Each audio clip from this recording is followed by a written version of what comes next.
You are about to unearth the secrets to injecting quick bursts of cash into your bank account, spending nothing more than a few minutes crafting your very own persuasive emails. This is email marketing at its best, and very soon you will be joining the ranks of top direct response and online marketers. Now, if you have already built your opt-in mailing list, you probably wonder what to do with it next. And above all, you ask yourself, how do I make money from this? And over again. Your question is about to be answered in a while. A lot of top marketers always preach that the money is in the list. But is it really? After years of experimenting with email marketing and list building, I've reached to a conclusion that money isn't in a list after all. I know this goes against the common belief that the money is in the list, and that a lot of marketers out there are preaching it. I suspect they are just parroting ancient advice without verifying it. Because my research and trial and error have suggested that the money is in the relationship with the subscribers after all, not the list itself. To merely treat these names as a list shows a huge disrespect to the people who trusted you enough to part their details with you. And to me, every name opted into my list are real people behind their computers. Just imagine, if you have a list of 1,000 subscribers, and while this number may seem insignificant in comparison to top-notch experts who have a strong following of tens or even hundreds of thousands of subscribers, just imagine if these 1,000 people are magically teleported to stand in front of you right now. Massive crowds, isn't it? That's the beauty of the internet. You can connect to just about anyone from around the world, ignoring borders, and your customer doesn't have to be local at all. So I also arrived at one strict conclusion. The marketer with a better relationship with the subscribers makes the most money. That being said, when you build your mailing list, you must have a clear goal. Yes, we all want to make money from our mailing list, and this is actually the reason why we are building it. But we must not neglect that if you want to make money from your mailing list, you must first build a better relationship with your subscribers so that they can start to trust you first. Trust you enough to part their money with you. The next thing I want to talk about is the purpose of email marketing. A lot of amateur marketers, when they build their mailing list for the first time, they always have wrong assumptions and wrong goals about email marketing. It is not to give free content, unlike contrary to what a lot of newbies have thought. The purpose of email marketing at the same time is also not to sell. If it's not to give free content, it's also not for selling for that matter. So what is the purpose of email marketing? The purpose of email marketing is to pre-sell. I want to make an emphasis here. Pre-sell. You don't send emails to your subscribers to give free content. The harsh truth is that nobody has the time to read one long email of content that is free and there's no call to action.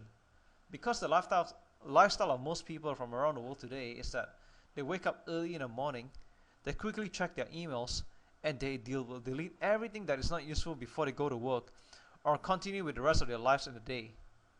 At the same time, it is also not to sell. Because the purpose of email marketing is to sell, then a lot of spam emails should be quite reliable today, don't you think? Expert marketers, on the other hand, they already define their purpose of email marketing, and all they do is just pre-sell. You don't have to attempt to do any hard selling in your emails. You just pre-sell, give a nudge. And then there's this popular question. Should I write a long email or short email? After experimenting with hundreds of emails, I found out that the shorter emails normally outperforms the longer emails. Now this is not a universal truth because in some cases, I found out that long emails do perform better than short emails in terms of response. But overall, I find that short emails are better because you get straight to the point, you encourage the person to take action a lot faster, and because, as I've said earlier, people in general are always busy. They want to get things done quickly. They want to read things quickly as well. Anything that does not interest them, they will delete from the inbox. And don't forget that since other competitors are also using email marketing as a means of reaching the same target prospects, this means you are competing for attention. Therefore, your message has to be short, snappy, and straight to the point. This is why short emails tend to outperform long emails most of the time. So, how do you format your emails? Now, if you're a direct response marketer, chances are you are going to be using text emails. So you want to have your email formatted in a very sexy and compelling way so that it's easier for your subscriber to read your email and easily get that point driven to them. So here are some steps to format your email so that it can be easily read and look professional at the same time. First things first is that you must limit your text to 55 characters per line, no more than that. This is because a lot of email browsers and inbox readers, they cannot read emails that are more than 55 characters per line or 65 characters per line. So it is safer to limit to 55 characters per line. Next thing is, you must have a call to action. You don't just send an email talking about your story. This is where a lot of people are giving away free content. I always wonder why they're not making any money. You don't just give free content away. You must have a call to action. You must have subscribers to do something, and this is always why you have a call to action. You want the prospect to take action all the time. It can be clicking on a link, it can be taking a survey, it can be replying to your email, it's up to you. But normally, the call to action will be clicking on the link so that you can send him to a sales letter and let the sales letter do the rest of the selling. This is why pre-selling in your email is very important. Then the next thing you want to have is a PS, postscript. As you can tell, that writing an email to your subscriber is like writing a personal letter to a one person. Having a PS is good for giving reminders, showing hidden benefits, and making another call to action.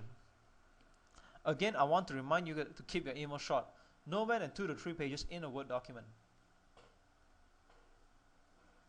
So you might be wondering, what kind of contents are you going to give or write in your email? Even if it's a promotional email or an email you want to talk about a real story and follow with a call to action, how do you write your email?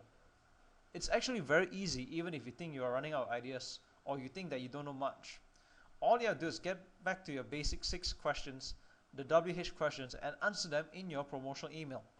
Who, what, why, when, where, and how.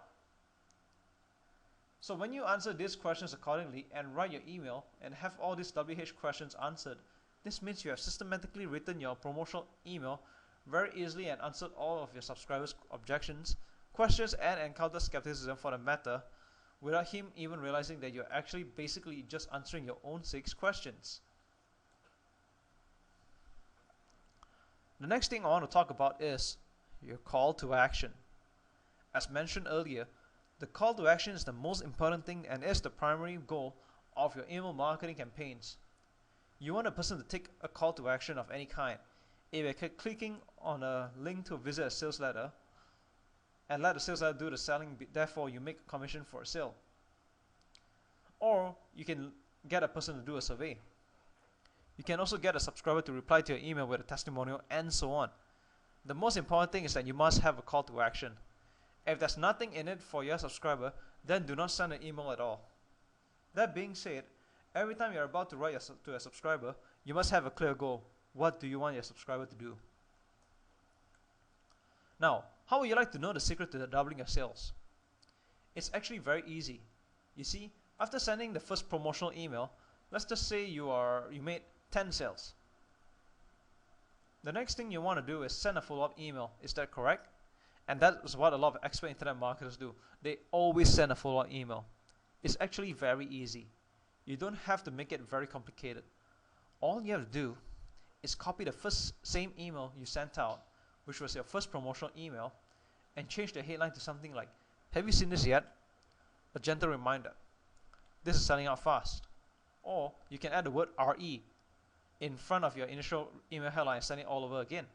The body of the email can remain the same as the first one.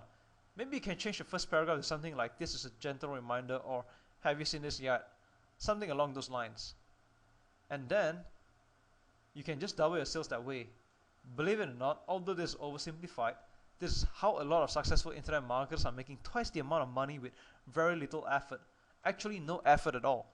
Easy, isn't it? Now, how would you like to know the secret to tripling your sales?